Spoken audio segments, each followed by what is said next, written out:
What's going on YouTube? It's me, First Review, back in here for another video today. Today I got something I've gotten before a few times. I got it again, but I got something different on it this time, I think. Yeah, well, I got something different on it. So I got Gladiator Burger here. You can't see it's in a brown bag, just like most of the other things I eat. Initially I wasn't gonna get fries, but I decided to get fries. I'm not gonna eat it, but you know. Or at least I'm not gonna eat much of it. Because you know me and fries. I get it and then I eat like 6 and I'm like, ugh.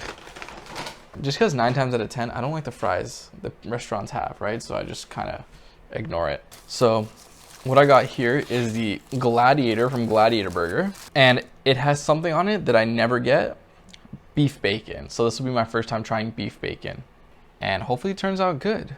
Before we get into it, guys, remember to like, comment, share, subscribe, leave a comment down below if anything you want to try, anything you want to talk about. I'm down to do that. As always, timestamps in the description. Anything helps. And yeah, let's get into this. This was like 20 bucks with a fry, so it wasn't too bad. And wow, that's a good burger. Ooh, that's an aesthetically pleasing burger. I don't see the beef bacon anywhere, but oh, I see it.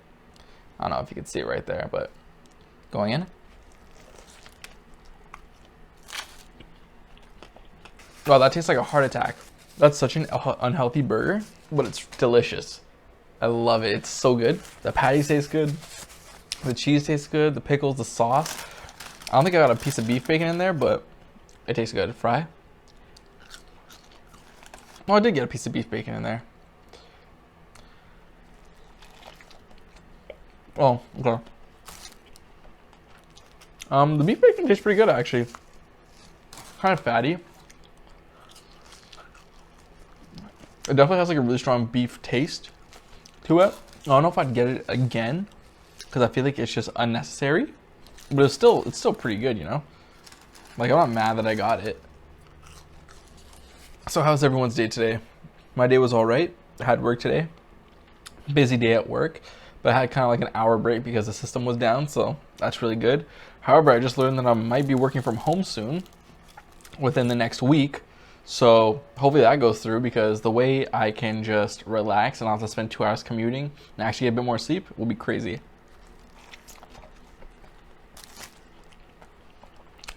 Because when you really think about it, literally 2 hours of my day is spent commuting. Like, going to work is an hour, coming back home is an hour, except on the weekends where it's like 25-30 minutes, but something that's 25-30 minutes away shouldn't take you an hour to get to.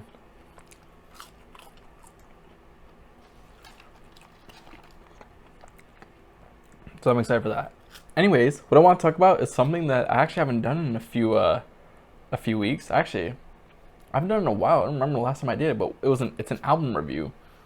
So mainly because I haven't been listening to much like full albums recently. Nothing's really come out to like pique my interest, but something did. 2 things actually came out yesterday or today that piqued my interest. The first is IDK's new album, F65. I'm gonna review that in a different video, but I've been waiting for that album for some time, since his last album. But I think his last album came out like last year, right? The one with Kate Renata, so it was pretty good. But this one I was waiting for a while, and it was highly anticipated to me. But we're gonna talk about a different video because I actually listened to that earlier today, and I want to review the one that I listened to most recently, which would be Conway The Machine's new album, Won't He Do It. So for those who don't know, Conway The Machine is a rapper, part of the Griselda Records. I think he's like the brother of West Side Gun, and Benny the Butcher is their cousin. I think that's how it worked. I don't know how their family situation is. I know Migos is like that too, where like Takeoff and Quavo are like uncle and nephew, and then Offset is like Takeoff's cousin or something, or Quavo's cousin. I don't know, something like that.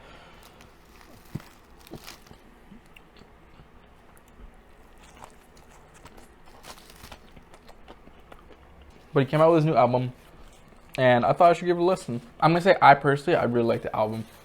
I thought it was really good. I really like the beat selection and a lot of the songs. Some of the songs are very like boom bapping, very like bare bones, I would say. But a lot of songs are really good. A lot of them are really punchy. He's got like good bars and things like that. There isn't many features, but there are features in it. And the features are pretty good too. And there's like recurring features. So we're just gonna go through the tracks one by one. I'm not gonna say too much on it because I just listened to it. I don't got much to go on.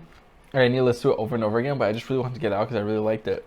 Quarters was good. Quarters is the opening song. sets off the tone of the album. Brucifix, I like Brucifix. I actually like the name Brucifix too, because it's like crucifix with a B, because I guess they're Bloods. I don't know, from Buffalo. Or maybe from Buffalo, who knows? I thought it was really good. I also love West Side Gun's ad-libs.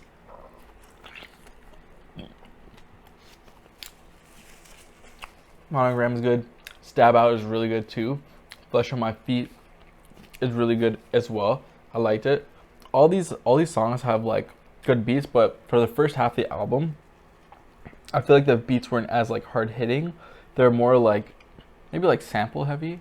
Once we get to the song called Kanye, that's when I start to dial in, because that's the first one where I was like, okay, this beat's really good, and they're singing in it, and it's kind of like the beat builds and the singing also builds with it, and it like keeps going, and it sounds really nice, and not something that I expected from Conway, to be quite honest with you, but I thought it was really good. And the message of the song's really good. Talk about like breaking boundaries, talk about like having lofty goals. I think that's a line in the song, he has lofty goals, and his friends say that it's unrealistic, so he's like, fine, I'll just get it myself.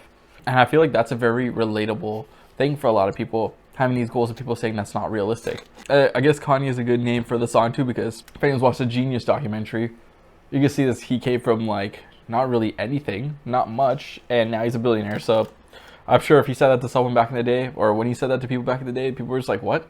And then there's just a run of good songs here. So The Chosen with Jay Skis, I love that song too. Beat slap, it's good. Now Water to Wine. Water to Wine is such an interesting song to me.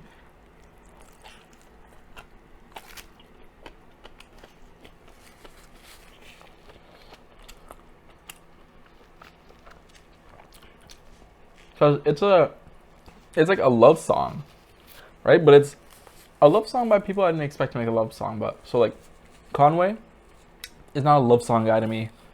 But what makes it even funnier is that Dave East is on the song, and he's also not a love song guy to me too. But the song is still really good. I really like the song. I really like the beat. Maybe their voices are kind of outplaced on it, because it's like singing, it's like rapping, and then there's like singing, and then there's rapping again. And they're very much gritty, like non-soothing voices, which kind of contrasts the beat in the song. But I guess, hey, it works, because I really like the beat. I really like the song. I really like the rapping. I thought it was really good.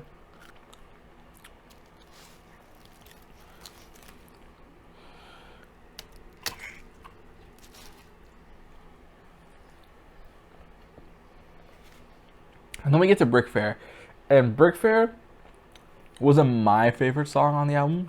I got to it, I'm like, that's such a good run of like 3-4 songs with Kanye, The Chosen, Water to Wine, and Kill Judas. And then Brick Fair came, and I'm like, it kind of throws me off a bit.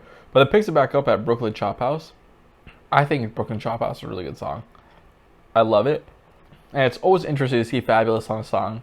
And seeing that his name is misspelled, or spelled however which way he wanted to spell it whenever he used to give him the name. I'm sure there's a reason. I don't know the reason.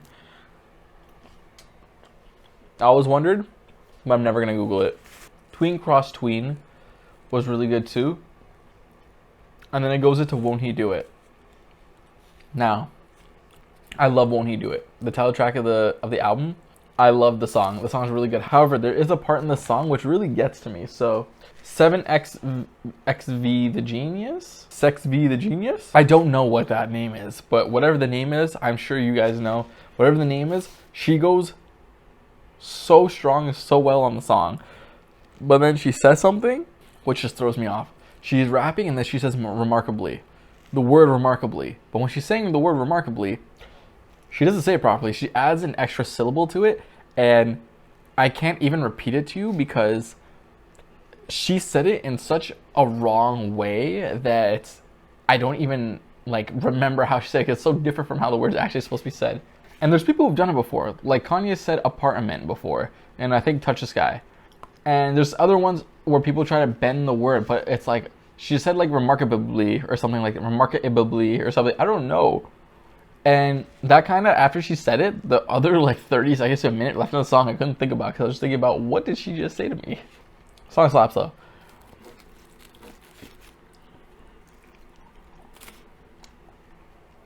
And lastly, we have Super Bowl featuring Juicy J and Sauce Walka. I think I did Sauce Walka's album as my last review for Ghetto Gospel. I think that was my last album review. I'm not too sure, but that was pretty good too. But they all did a good job. I wasn't really a big fan of Sauce Walka's verse. I think it's just because how he was rapping on the beat, it was kind of just like off to me. I don't know if he was offbeat. I think he was offbeat, but it was one of those intentional things. I'm not too sure. But Juicy J slid on that beat, and it was really good. I thought it was really good.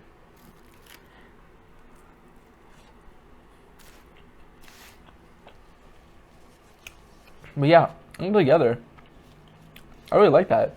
I thought the album was really good. Definitely has a lot of replay value. I'm gonna listen to it again in full, and then kind of just like pick out the songs that I really like from it.